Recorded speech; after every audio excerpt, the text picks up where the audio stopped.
You joined us for Rain of Blood, and together we made it rain bigger and better than we could have ever imagined.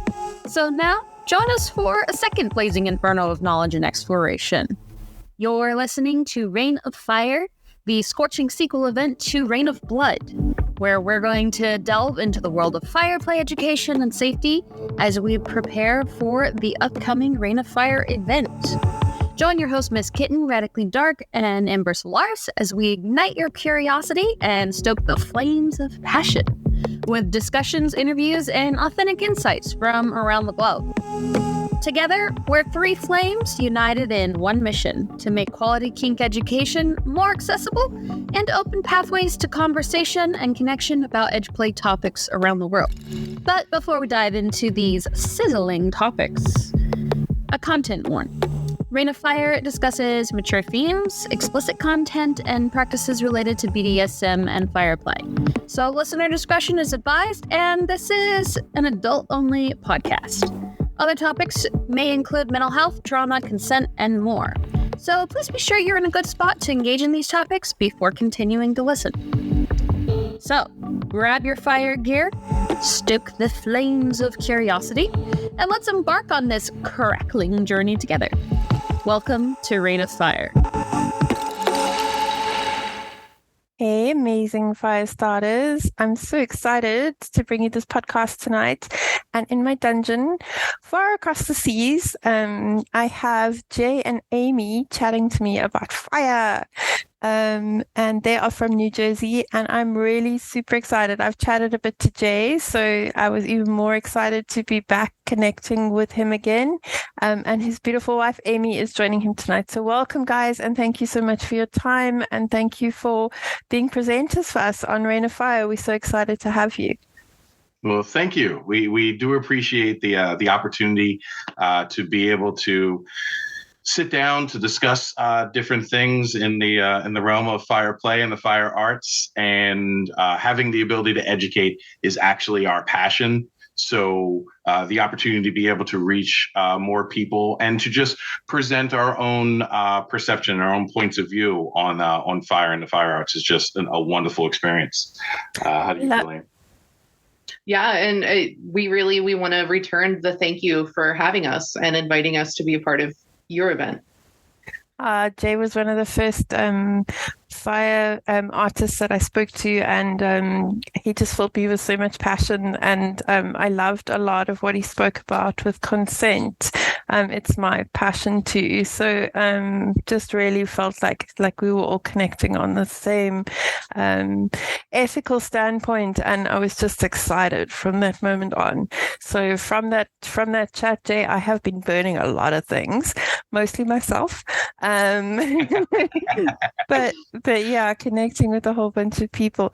Before we go too much into fire, do you want to give me a really short rundown of how this journey came to be, that you went from being vanilla to kinky and got involved in this this dark dungeon of tricks, and then how you found fire?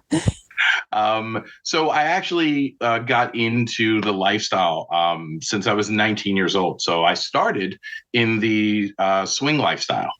And I was in the swing lifestyle for a number of years. I was a bull for a long period of time, and then transitioned over into BDSM, and fell down the rabbit hole, as they always say. And on falling down the rabbit hole, there was an individual who reached their hand out to me and caught me for a moment and said, "Hey, we connect when it comes to understanding that BDSM is about the connection with another individual and not just the activity that you do. The activities are fun, don't get me wrong, but it's all about personal interaction and connecting with a person." And they brought me in and mentored me for a while under fire, because I was bottoming for fire at that time. It was a great new experience. I connect with fire personally. It's my medium. It's my form of energetic artistic expression. So experiencing it and working through all those experiences taught me a lot. And then I was able to know I was going to try and be a better top by utilizing those experiences that I had, and coming out into the community and seeing that it wasn't just a small niche unit or a small community that we had, that it was a much larger world out there, as they say, was a wonderful experience. And then meeting new people, meeting my current wife and partner now, was the road to the success that I have had, and it's instrumental due to a couple of different people. And I'm so thankful, and I'm humbled when it comes to where I am in this stage of my life, that so many years ago I considered myself just falling down the rabbit hole. And now I'm actually an educator, and I can bring my perspective and my passion to the community, so that way other people can possibly learn from my experiences, learn from maybe some of the pitfalls that I had. And I'm able to try to raise the community up as best as I can. I love that. Amy, I'm going to ask you the same question, but I'm going to just quickly reply to one thing that Jay said that really stood out for me in what you just discussed. And that ability to be present in the connection is what kink is about. That really resonated with me so much. Like it's not, yes, the kink's amazing, but what I treasure most and what I feel most privileged for is that time that I spend with another person where there is focus and there is understanding and there is intent and it's aligned. And that's so rare in real life these days. Everybody's listening to the white noise in their head and carrying on with life so fast that they don't really get to have those moments. And if I look back on my kink journey, those moments are what I remember more than what we were doing in those moments. Those moments are what I treasure. So I really resonated with what you said. So Amy, this amazing husband of yours has told us his story. Now I'm going to hand the microphone over to the beautiful woman sitting next to Jay, and let's have a little taste of your kink journey. Well, thank you. And yes, I agree that connection is really the baseline of what we're all looking for. So for me, I came into the kink community when I was around 27. So that's been about a decade for me now. And I always laugh because I'm like, I'm pretty sure I've been kinky since I was a kid, because I was definitely that child who liked to hog tie my friends and throw them in closets or tickle them till they wet themselves. And I was a very sadistic but fun kind of friend, because it wasn't about being mean. It was about, pushing fun all the way to the edge. I came into kink. I actually was seeking kink at 27. I was freshly divorced. I have 2 beautiful children from my first marriage. Jay and I have 2 more beautiful children together. And coming out of that marriage, I was looking for submission. Actually, I was a very domineering role. I carried the household in that marriage, and I was looking for a break. I was looking for peace. And I had mentioned it to my best friend at the time. And he was like, "Oh, I got to take you to a munch." And I was like, "Oh, what now?" So he brought me to my first munch along with an amazing woman who had been my bartender for like 7 years. And I had the hugest crush on her. And then I come to find out that locally she was a pro dom, and, it just like ripped the veil away. And I just threw myself wholeheartedly into the kink journey. And because for me, I was really looking for a DS relationship, that was the information that I was actively seeking, and a relationship that I knew I was searching out. I met Jay at my second ever munch, and had amazing conversations with him and his wife at that time. Ended up dating both of them for a long time. And Jay and I did develop a DS dynamic for almost 2 years? 2 years. Yeah. Yeah, we went through a couple contracts. And it was an amazing learning experience. And through all of that, under his tutelage and guidance, I discovered a lot more of the switchy side of myself. And you embraced. I did. Because it was a lot of that. I would try things as a bottom and they'd be amazing. And then my brain was like, but I need to know how this works. And he always encouraged me to explore and understand and ask questions. And he was an amazing mentor through all of that. So we did end up ending our formal dynamic. And I've embraced really being top and educating and sharing my experiences. And I've loved this entire journey. So now I always tell people that I am the greediest of greedy because I top and I bottom and I love all of the things. I am a sadist, I'm a masochist, and everything's for me.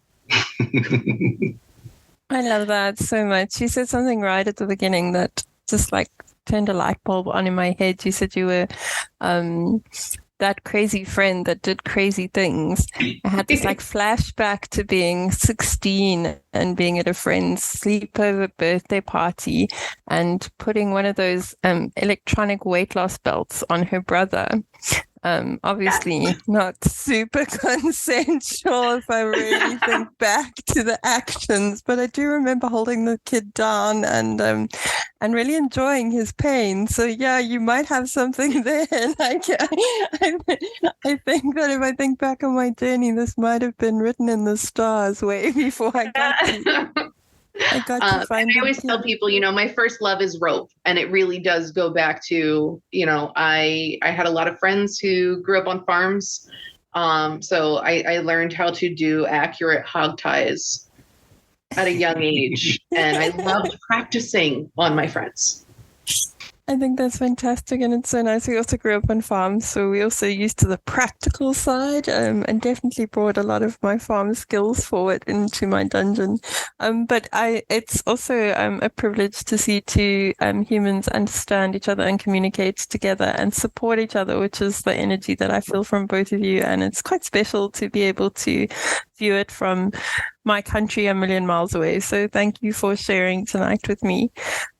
Going into your fire play, what is it about fire play that draws both of you? Where is the passion for you in fire?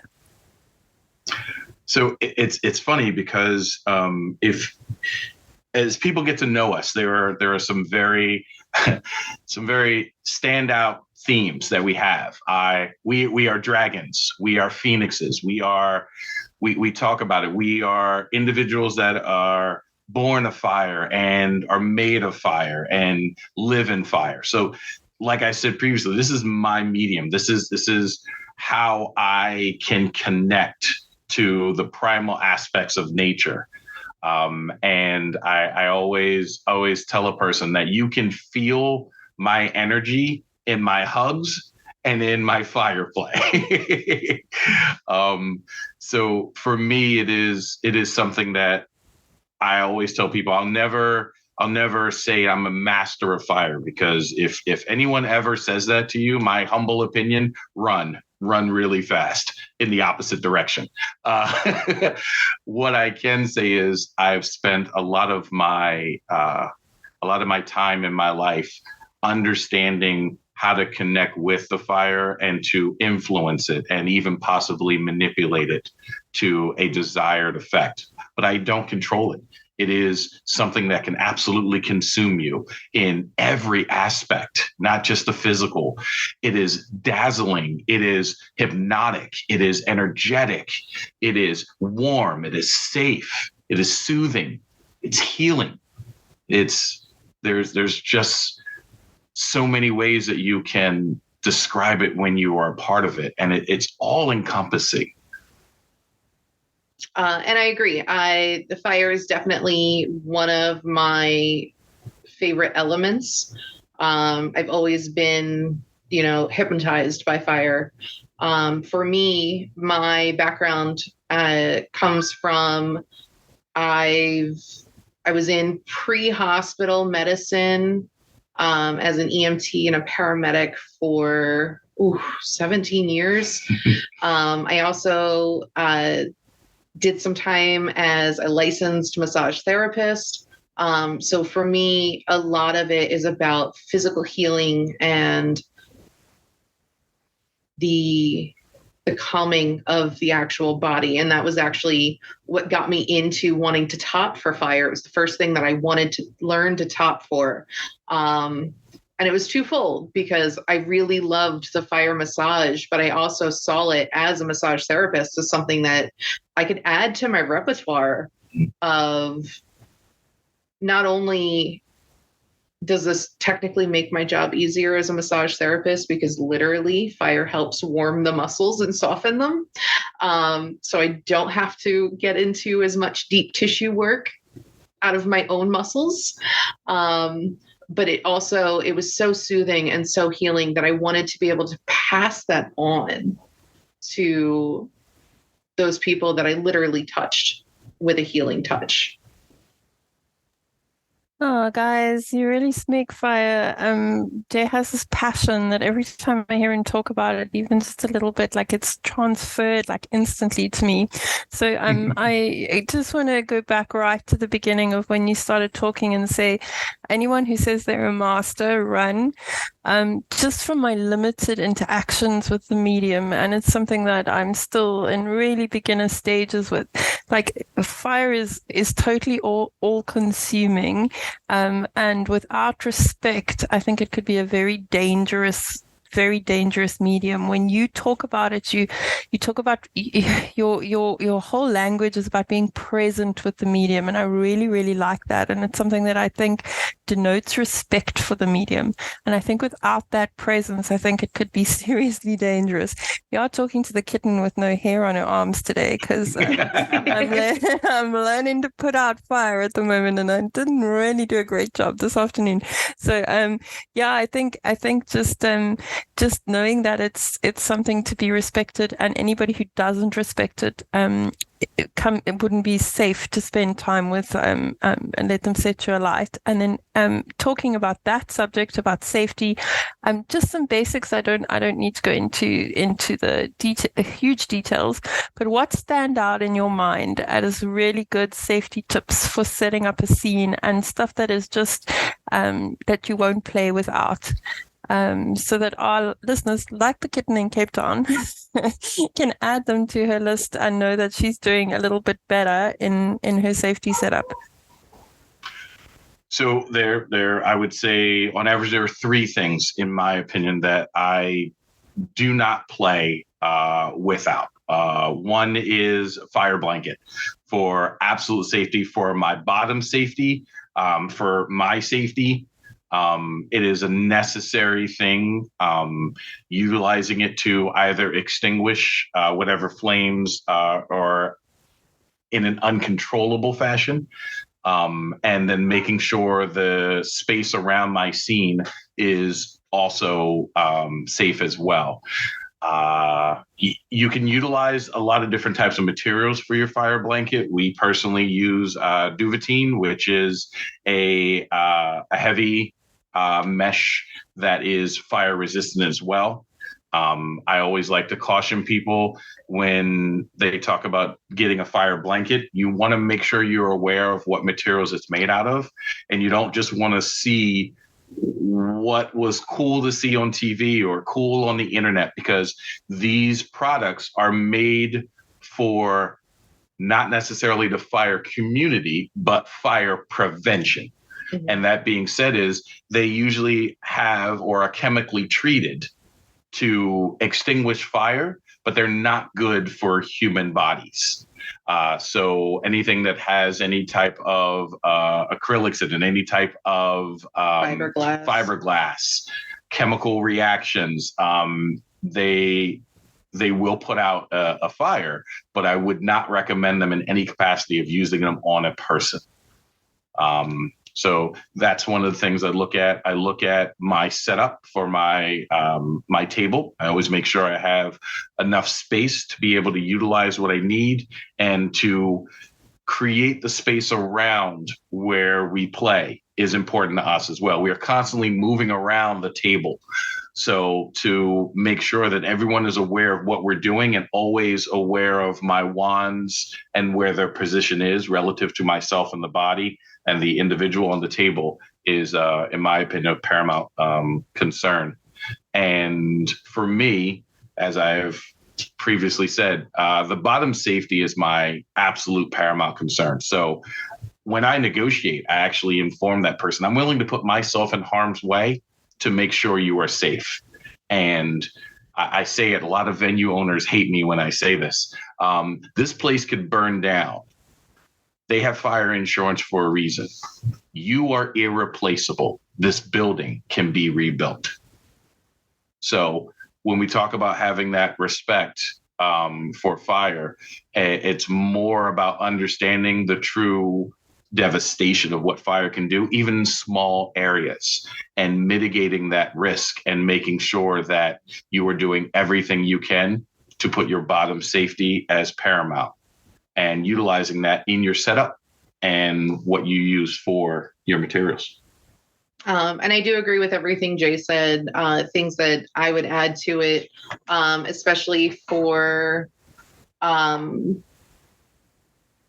players who may not be as experienced, but even for experienced players, we always talk about having a second, having somebody to overwatch and help monitor, keep eyes on maybe what you can't see in this moment.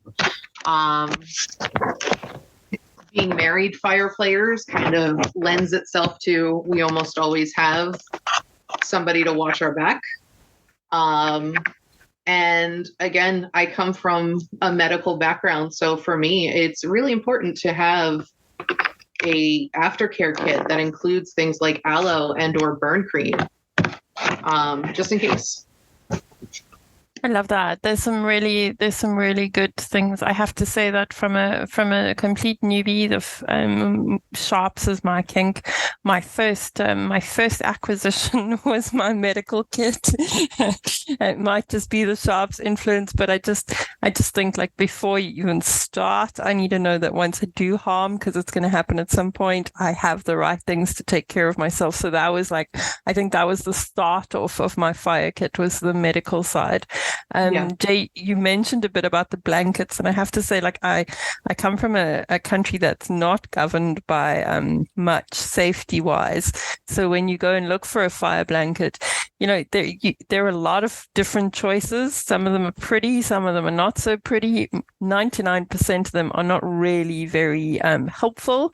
Most of them are like a thick gray blanket with a lot of pieces coming off it, the one I purchased is like a welding blanket. It's actually designed to take a bit of hammering, and then the other thing that I wanted to say to the newbies out there, like, it's great having the kit, but all of this kit needs to become part of who you are. So learning to use that kit before you even light something was like the first step for me. So I practiced rolling my pony up. I have a latex pony, and he's not big into any of this edge play, but he was quite happy to be a pony burrito for a good couple of times until I'd worked out how to use the blanket, because the stuff needs to be an extension of who you are. It can't be foreign to you in a situation, especially when there's panic. There's quite a bit of panic with new fire players in the beginning. Not going to deny that. Like, there's a fair amount of adrenaline, and I find that if I'm practiced, I think more clearly. But I really love those suggestions. Yeah, the one thing that Amy, you mentioned was the spotter. It's something that until I started this, I hadn't really conceptualized. I don't like to do sharps in my dungeon without a second in the room. My pieces are very big. I think that you are always, top space is always a thing. And sometimes, Absolutely. Yeah, and sometimes having a voice of reason saves the day. It's also less lonely. So, and it's really nice to share. It's really nice to share moments. But I have an incredible second who we call Mother Russia because she literally is unflappable. Like, no, she's totally like we've had people pass out and stuff like that, and she just her panic brain is so incredible. But yeah, it's just really handy to have somebody, and I didn't really realize the extent of the need for a spotter until I had, and we haven't even lit anything on fire at this point, but I had the pony on the table and I was on one side of him and I was just practicing the whole maneuver and then the roll him up like a burrito bit, which was the fun part. But that I could only see certain bits of him. I didn't actually have vision over his whole body from my perspective on the other side of the table. So having a spotter there who could see the side that I wasn't watching is critical because that fuel could go anywhere. I have zero control over that fuel and all my intentions are good, but if it runs down his left thigh and I'm on his right thigh, I wouldn't even see that. So definitely a huge plus. And then learning to communicate with the spotter. Like I really feel like fire is as close to a poly relationship as I'm going to get in my life because you need to have excellent communication with your spotter. You have to establish like just your spotter shouting fire is not really helping the situation. Like I realized that the spotter would have to tell me like fire right leg. There. Yeah, right there. Fire. Yes, I know, yes, right I know, here. right Yeah. You can't see it. Like fire was like, yeah, we're on fire. Yes, I know we're on fire. No, fire. Yes, there really is fire. And it could get super confusing. So like identifying where the fire was and having a way to communicate was super interesting because it was a role that my dungeon partners and I haven't played with before. So it was just saying, okay, well, how do we identify an emergency situation? What needs to happen in the emergency situation? And then whose job is it? Because it's great that you're telling me there's fire on his right leg. That's super, but I still can't get there. So which side is my responsibility? Mm-hmm. Which side is your responsibility? So it just went to sort of define the negotiations on how clear and concise they have to be with the entire family that's in that dungeon. It's not just the negotiation between the bottom and the top. For me, it was like a poly relationship. Like you had to define days, times, and everybody had to be in agreement. Everybody had to sort of be happy with the situation and comfortable in their role, which I think, it takes practice. So going into negotiations and consent and respect that goes in for the bottom.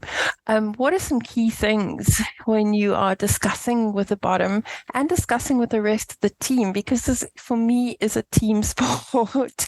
It's definitely not something I'm going to do alone for the next 5 years.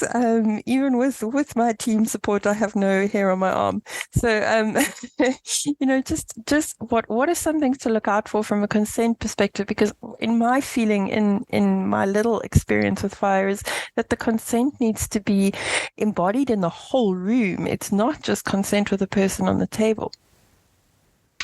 So we use and we teach two different acronyms that actually help us make sure we're at least covering most of our bases. The first one is RAC, which is risk aware consensual kink. And the second one is PRIC, which is personal responsibility informed consensual kink. So this helps us to remember to highlight what risks are inherently present, as well as starting to assign that responsibility. What am I responsible for? What is the bottom responsible for? What is my spotter responsible for? Am I handing my spotter my fire blanket?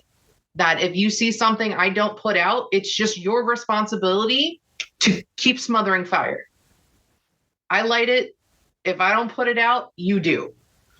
And going through again in the case of harm or even just hurt, if we get to, we need aloe, we need burn cream, we explain to the people we play with, we give you the burn cream out of our kit. That is our personal responsibility. We caused this, and our way to fix this and reconcile with you is to make sure you have what you need to fix this. I love when that. When it comes to consent and negotiations, that is truly one of our passions within the lifestyle. I feel personally people very much are enamored and enchanted with the visuals and the experience of it, and think that they understand the risks that are inherent with it. And one of the things we always discuss in our negotiations is each person's individual risk profile. And everyone has to gauge their own risk profile. There are plenty of people out there that go, fire's not for me. I'm not letting someone light me on fire. And I tell them that it's perfectly fine. I am not in any way offended or diminished in any capacity, because that is your individual risk profile. You understand what is good for you and what feels safe for you. And when you're negotiating, that needs to come across that we are doing this together. This is not me doing something to you. This is the two of us engaging in this activity and working together to mitigate the risks and to have a lot of fun and good connection. And understanding what our responsibilities are individually is where we come together and negotiate and set a path. I love that definition of understanding responsibilities that you just sort of shared. You clarified quite a lot for me, because of that, though I consider myself a rack player, and I always take personal responsibility very seriously. I think admin is one of my kinks. I'm not great at identifying other people's responsibilities. And I think just hearing you, Amy, talk about it like that really sort of turned a light on in my head and made me realize, like, I can be so much clearer about the personal responsibilities. And in doing so, I can put people a lot more at ease. Number one, can make people a bit nervous sometimes because I don't do enough of that. So that was huge. And I think in something like fire, knowing what your job is and knowing what your responsibility is paramount in a situation, because it's literally seconds. Like generally with needles, you could have a snack and go to the bathroom and come back. With fire, if you did that, there would be nothing to come back to. So that was really really good to hear. So I didn't quite expect to understand it as well. I absolutely love the consent side of kink. I think it's the one thing that my entire life people have asked for permission for things, and I've said yes because I felt compelled to say yes, like a good girl. And kink's given me the opportunity to ask for permission, but to actually ask for consent. So when you talk about things like your risk profile, I talk about your risk budget. What do you have to spend? What are you prepared to spend? Exactly. What's in your wallet? What capacity do you have in your wallet? But it's exactly the same thing.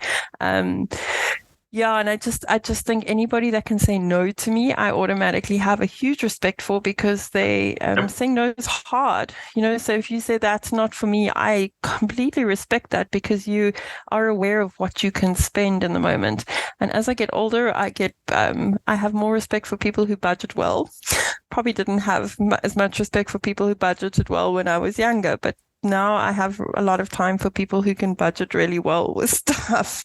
So because you understand it now, and it's to say no to another individual is almost contradictory to social norms. You always want to conform. You always want to, in a sense, people please as social creatures, as humans. So to say no, you're exercising your own power and your own autonomy to regulate your own self-care.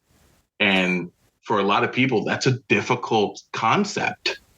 Yeah, about a year ago, I actually personally challenged myself to thank people who told me no, as a way to empower them to continue to advocate for themselves.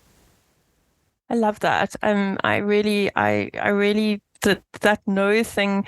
I used to be in a vanilla job situation where you didn't hear no. If you heard no, you tried harder. So there was a lot of coercion that went with it. So it was permission, and if you didn't get permission, you used coercion to get permission. And those two things aren't that. It's a freedom that I found in kink, because that no, even my no or somebody else's no, gives us so much information about the person. It allows you so much more freedom, because you're knowing that it's really what they want. And I think when we play and we're super present with somebody and we're giving them what they really desire, not what they're trying to get us to believe they desire, the experience and the intimacy is just so incredibly deep. And though once you've had one or two of those moments, looking for those moments again is the goal. Like, you don't want the 100 yeses for permission. You want the actual consent, because it's something totally different. And you said something else, Jay, about some people, don't understand the risk. I think sometimes you don't know what you don't know. Yeah. I'll tell you with fire, like, I don't know what I don't know at this point. Like, I'm going to find out. And you can, I can research it. I can educate myself as much as I want to. Until that flame is in my hand, I didn't even know how I was going to react to it. I'd convinced myself it would be fine. I'd convinced myself it wouldn't be scary. And then a simple task like putting a wet towel over the flame to put it out. You guys make it look so easy. You make it look so smooth. Mine was not so smooth. Like, I now know that you need to block all the oxygen. If you leave a gap in a corner, the fire will find the gap for oxygen and escape through the gap, which happened to have my arm in the way. So I also learned today that burning hair is great. It smells really bad the first time. Awesome. People complain about it. They're like, "Oh, what's that stench?" I'm like, "Play. It's great." It smells like that again when you go in shower. So it's like the gift that keeps on giving. Yeah, it doesn't. It's not just a once-off. It's like a constant reminder of where you've been. So maybe we can discuss a little bit the significance of the need for consent and respect before you get on the table, in the broader context of making fire an intimate action. Absolutely. You want to take charge on that one? So it really comes down to us. We end up having like small education sessions for our negotiations, because again, it's that exchange of information, because you're so right. People don't know what they don't know. People are like, yeah, I've been around fire and they've roasted s'mores, marshmallows over a campfire, and I'm like, yeah, but did you touch it? Like, did it touch you? Are you, campfires crackle, but a tea light or whatever candle we're using doesn't crackle, so trying to get through, are you, especially somebody who may have a fear of fire, what is it about fire that starts to give you that anxiety? Is it the sound? Is it the crackling? Is it the popping of wood logs? Is it the heat? Is it the potential of an elemental force overpowering and taking control? Because once again, no one can master an element, so where does that anxiety come from? A lot of it really comes down to really great negotiation, and giving and obtaining consent at high levels requires you to make sure that you understand one another and that you've exchanged enough information that they understand what they are agreeing to. Also, I want to talk about something that we talk about constantly, is negotiations, in a sense, is there to beat down the idea of expectations.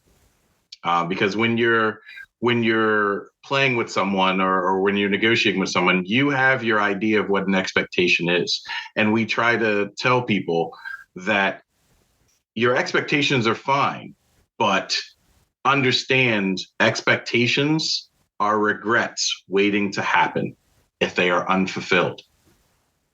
And you have to be able to communicate what your intentions are through the actions you're going to be engaging in. And a lot of people jump on our tables and they're like, I just want to have a good time. Well, what does a good time look like to you? You have to be able to articulate that. You have to be able to show me and present that to me. And that has to be something that I am open to and wanting to do as well. So it's a two-way communication. It's an ever-evolving conversation in the sense that the two people are looking to get to the same destination together. And there are many roads to get there, but we have to agree on what's the best road for us to get there. That aligning of intent, and I think sometimes we aren't always clear with our intent. If I go back to my vanilla career, half the clients I worked with had no idea that it was my intent to get them to say yes. They thought they were saying yes because that's what they wanted. But I don't want that in kink. I want the person on the table to come with their intent. I want to have a chance to consent to that, to actually embody the feeling that what they're asking me is what I want to do, and then to be able to work together to create something. But it's a lot of steps down a road, because I think in the beginning you're undoing a lot of learned behavior from community and from social pressure. And I liked what Amy said about thanking people for saying no. I think that needs to become the norm. I started my dungeon when I started any session. I mean, fire definitely wouldn't be something I would be offering a novice, especially at this point, because I'm very bad at it. But I teach them how to say no first, because that for me is the first step. So the first game we play together in the dungeon is a yes/no game. I ask you 50 questions, and everything you answer me is no. So by the end of the first 2 minutes, I'm cool with Jay saying no. It's not offensive. It doesn't upset me. And then we repeat it, but we swap it around. So then Jay gets used to me saying no. And I think that is such an empowering step, because the fear of no is lost. And then people can start asking for what they really want. And when they start asking for what they really want, I'm in a situation where I can actually consent to their intent. So I loved what you had to say. I could listen to you guys speak for hours. I really align with it. It's really great. But I will say that as a newbie kinkster, like, I couldn't even comprehend half of this. It's something I'm only now starting to be able to absorb in my journey. And it's only because I've had the privilege of some really special intimate actions where I have aligned and intent has aligned, even if that wasn't truly through negotiation in the beginning. I'm getting better at asking the right questions. So it is definitely a journey. I also liked a little bit what you said, going back, about the responsibility that you take by offering the burn shield as a responsible action for afterwards, but also by making it very clear by offering that you're telling people the shit can go wrong. Like, this is not going to be a perfect journey. We're already prepared. We already have our kit out. This is what you can expect, so that they're not expecting sunshine and roses after the situation, and that they are very aware that the outcome of this action could be harmful, even if it wasn't the intent for it to be harmful. Having that personal responsibility is key. And what I try to do, sometimes it's successful, sometimes it isn't, is to show individuals that no matter what, at the end of the day, we are all human and we will make mistakes. It's actually the basis of our fire class is we will take a lit wand and we will intentionally light our fuel right in front of the people so they can be exposed to that, so they can see what it feels like in a semi-controlled situation of, well, how do I put that out now? And that's usually the question that they come to us. Like, well, what do I do? How do I put that out? And I just walk over calmly and blow it out. And they're like, their mind is blown. They're like, oh, I was looking for the fire extinguisher. I was looking for. It's all about understanding the experience and preparing yourself for that experience. We're human. We're going to make mistakes. We're going to light our fuel on fire at least 12 times, at least in our quote unquote kink careers. So doing that under your own controlled situation allows you to be able to react to it and understand where in your brain you need to shut off the oh crap part and turn on the safety part. So understanding that personal responsibility is very important, and to demonstrate it and get over that mental hump of fear of fire to respect of fire. If I'm afraid of it, I'm going to react negatively to it. But if I respect it, I understand, and I've taken the time to learn about it, to understand how it's going to react and what I can do to interact with it. And that calmness, Jay, that calmness is something that you don't credit yourself enough for. The one I was shown a very cool one trick where you blow it from the base up, and when the guy did it, it was so incredible. It was out, and it was the best blowjob I've ever seen. It was out in like a second. It was the smoothest action. It was so precise. I just want to say that I tried the blowjob trick, and I'm really bad at blowjobs, and I really just couldn't get it. But exactly what you're saying now, I'd lost the calmness after I tried the first time and it didn't go out completely. I then panicked, and then I wasn't blowing carefully from the bottom up, and that was in a split second. I think the thing with fire is it happens so fast that, when you go into the panic mode, you don't have that time to have a snack and a sit down and a cry about it. You have to have a plan.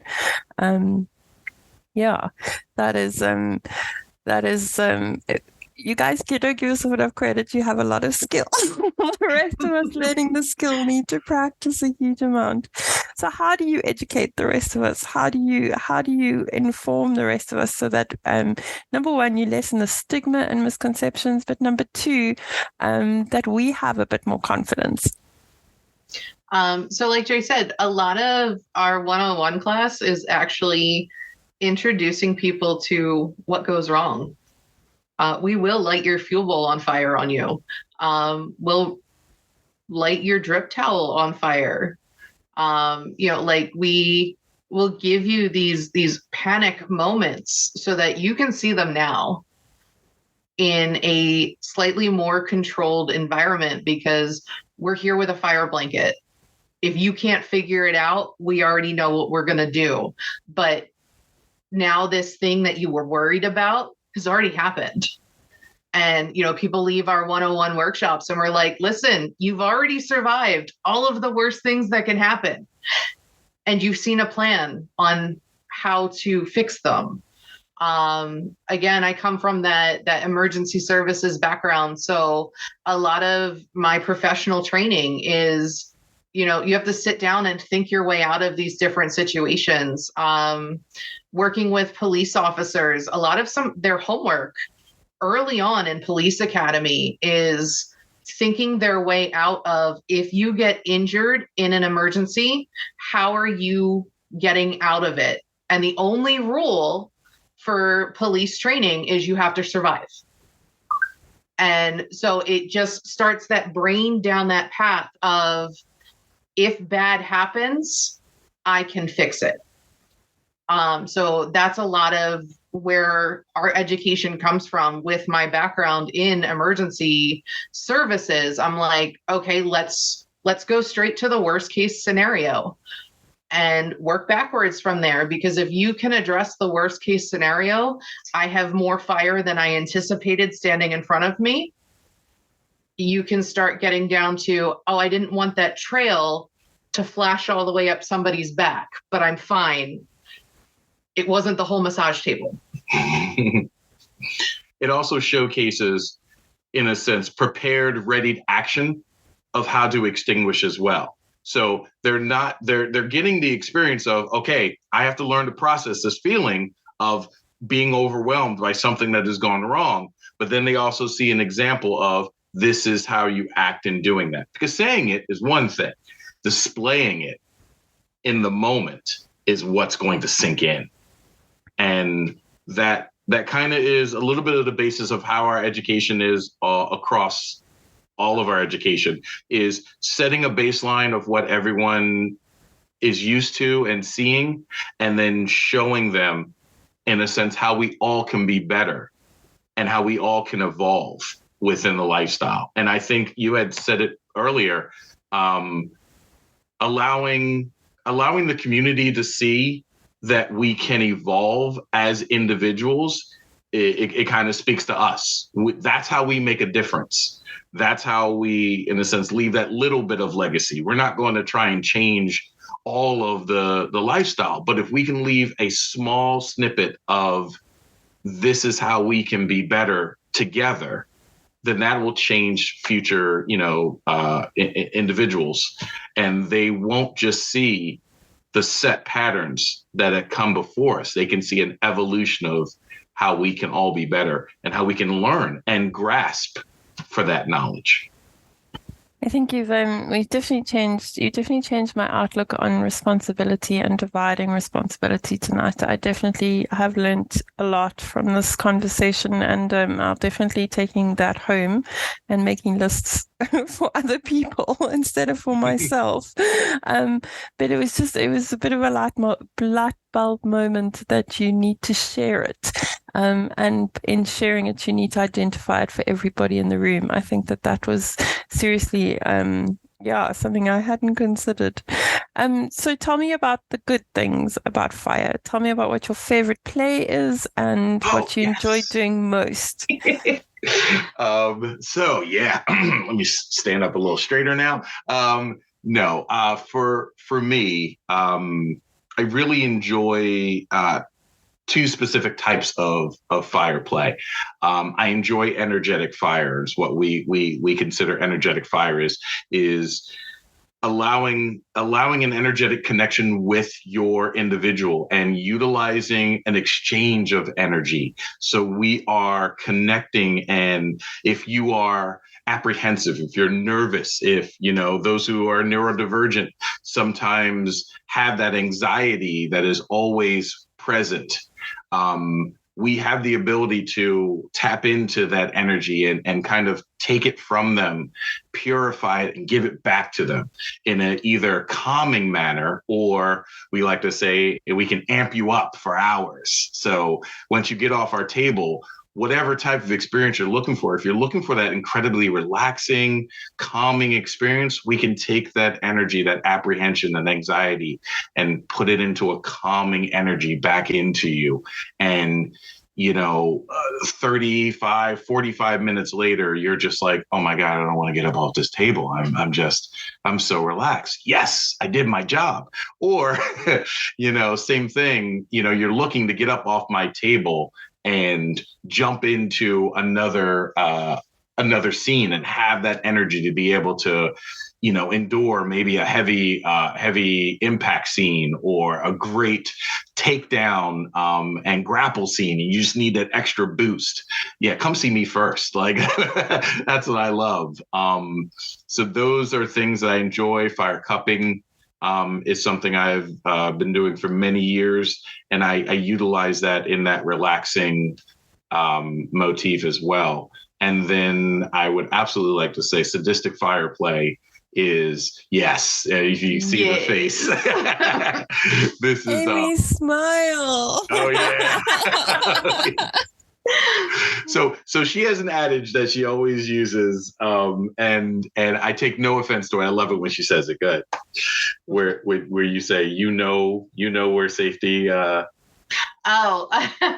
So when it comes to sadistic fire as a switch, I always point out, I'm trying to sell myself, for people to come to me instead of Jay, as a switch, I know where to push a boundary from experience. Jay knows where safety says to stop. I know where experience says to stop because I've felt it. I've been pushed there. So I usually get the compliment that my sadistic fire is a little bit hotter than his. I don't know where they did that. I know when I can push that extra half a second or full second, because since he does not frequently bottom for fire, he's got to end where safety says this is over. I know right where that line is of, oh my God, it's hot. And then, but now it's gone and I'm sad. I have to say to the listeners that Amy's smile when Jay said sadistic fire. Oh, yeah. Like, Jay, I'm sorry. Like, if we were in a dungeon and I saw that smile, oh, yeah. I would be in her line, like in a heartbeat. I'd be in her line. What are you talking about? That was the hottest smile as a sadomasochist. I was like, oh, I choose Amy. Yeah, no, that was total glee. I must say, Jay's sensual energy fire really sounds like I need Jay on a Monday morning at like 6:30 every Monday morning, so that just before my day starts. It sounds like the perfect way to start a Monday. And then Amy's sadistic fire would be every evening's dream. But that smile's going to stay in my head for a while. Amy, thank you for that. You're so welcome. So guys, what's next for you with fire? What projects are you working on besides the Reign of Fire, where you're going to come and teach for us? What other stuff are you working on, and what is on your bucket list still? So we're actually we're going to be teaching at a couple of different cons this year, which is awesome. And we're working together with House Blackfyre because we're a part of House Blackfyre as helpful and founding members, to bring fire education to what we consider our local area. It's more like a tri-state area. We bring a fire skill share to the PA, Jersey, and Delaware area. And we also run what is called our Kindling event. So that's our education focus event, where we talk about furthering the communication between bottoms and tops. So we will take a top who is looking to develop a particular skill set, not just in fire, but outside of fire as well. We provide demo mentors to be able to educate that person. And I tell people all the time, it's in a sense bottom led. It's not even the top mentor that does anything. As a top mentor, you're just there to observe and for safety. You are that overseer. You are that person that's there as a second to maybe critique form, but it's actually the bottom mentor that is there, that's experiencing what you're doing, that is actually teaching you. And then we also, in a sense, turn it on its heels and talk about our bottom education, where we will take that same bottom mentor and another bottom and teach that bottom how to advocate for themselves, how to communicate within the scene, how to speak to intention. So our philosophy is we want to take tops to a higher plane, and we want bottoms to be able to learn how to advocate for themselves and become better communication experts as well. I love that. We're speaking a lot in the groups that I'm in at the moment about active bottoming. And I think in my community, the idea that a bottom has a voice can be sometimes quite difficult. And I don't think we teach enough active bottoming. And I do think as tops, we're almost afraid to let the bottom top from the bottom. So we stop their voice a lot of the time. So really encouraging your bottom to give you feedback and being open to that feedback as a top, especially in a community where, the bottoms are literally not allowed to have a voice has been it's been hard. And I think it's changing stereotypes and changing sort of from the old guard a little bit to a whole new way of thinking. But that active bottoming is a lot about, I know Solaris is very we're talking about it a lot, Radically Dark as a class on it. Like we're all very motivated for the act of bottoming. So I love to hear that. You're welcome to punt any of the spaces that you are educating in. We really want people to see and hear as much about what you're doing, because I think you guys have an amazing grasp on the consent, and I think because your kink is extreme. And fire is something to be taken very seriously. You guys have really, even for myself, someone who is very educated with consent, you've really opened my eyes tonight. So I hope a lot more people look you up and take your classes, because just in the little short time that I've spent with you now twice, you've given me your passion for fire. And Amy's really given me a whole new take on personal responsibility and how I can lead that in a negotiation, and how I can actively include the family in the negotiation and not take all the responsibility on myself, but allow people growth in sharing it. So just really grateful for being able to chat to you. So excited to have you at Rain of Fire, and really looking forward to your classes. Yes, we absolutely are. Okay, I'm going to say I've popped Jay's links in the bio. I'm going to say thank you very much to Jay and Amy for their time, and Amy for her smile. And to all my listeners, I hope you're having a lit afternoon. And from my dungeon to yours, lots of love and kitten kisses. Take care.